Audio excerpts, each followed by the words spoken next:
They said of him, about the city that night, that it was the peacefullest man's face ever beheld there. Many added that he looked sublime and prophetic.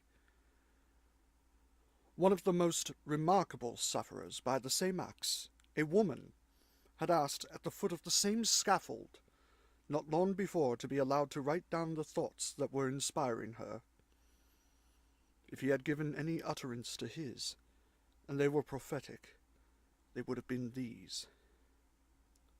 I see Barsad and Cly, Defarge, the Vengeance, the Juryman, the Judge, long ranks of the new oppressors who have risen on that destruction of the old, perishing by this retributive instrument before it shall cease out of its present use.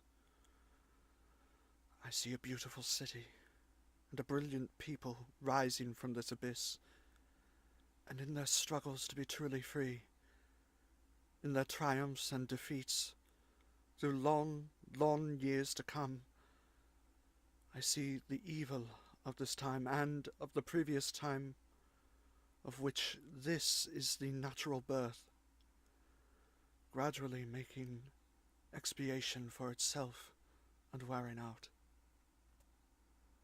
I see the lives for which I lay down my life, peaceful, useful, prosperous, and happy, in that England which I shall see no more.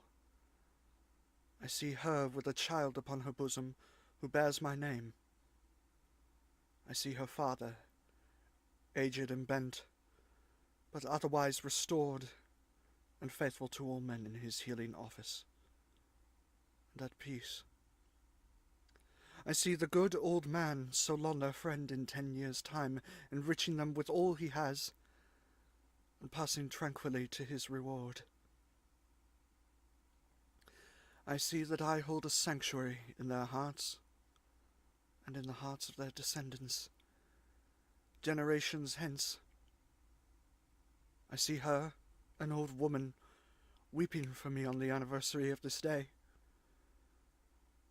I see her and her husband, their course done, lying side by side in their last earthly bed. And I know that each was not more honoured and held as sacred in the other's soul than I was in the souls of both. I see that child who lay upon her bosom and who bore my name, a man winning his way up in that path of life which once was mine. I see him winning it so well that my name is made illustrious there by the light of his. I see the blots I threw upon it faded away. I see him, foremost of just judges and honoured men, bringing a boy of my name, with a forehead that I know, and golden hair, to this place, then fair to look upon, with not a trace of this day's disfigurement. And I hear him tell the child my story, with a tender and faltering voice.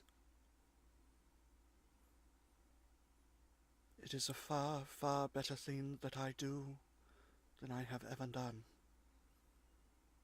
It is a far, far better rest that I go to than I have ever known.